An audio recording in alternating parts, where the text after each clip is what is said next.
নমস্কার বন্ধুরা, আজকে টাটা কনজিউমার তাদের কোয়ার্টার 1 রেজাল্ট পাবলিশ করেছে। চলো দেখে নেওয়া যাক। প্রথমে আমরা ফিগারটা চেক করব। এখানে সমস্ত ফিগার কোটিতে আছে। এরপরে আমরা সিকোয়েন্স চেক করব। June 30 2025, June 30 2026, okay. Year on year 31 March 2026, June 30 2026, quarter and quarter. এবার আমরা কোম্পানির রেভিনিউটা চেক করে নেব। আগের বছরে ছিল 4,778 কোটি, এবছর সেটা হয়েছে 5,348 কোটি।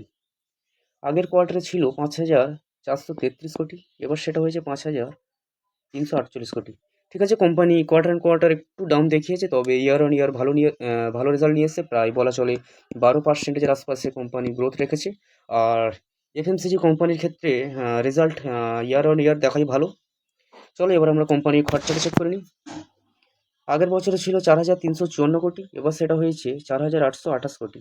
আগের কোয়ার্টারে ছিল 4,844 কোটি, এই কোয়ার্টারে হয়েছে 4,828 কোটি। ঠিক আছে, কোম্পানি খরচা মোটামুটি তাদের কন্ট্রোলেই রেখেছে। এবার আমরা কোম্পানির প্রফিটটা দেখে নেব। আগের বছরে ছিল 346 কোটি, এবছর সেটা হয়েছে 444 কোটি। আগের কোয়ার্টারে ছিল 491 কোটি, এবার হয়েছে 444 কোটি। কোম্পানি এখানেও রেখেছে সেম।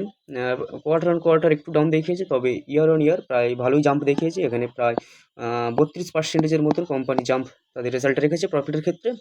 চলো এবার আমরা কোম্পানির ইপিএসটা দেখে নিই।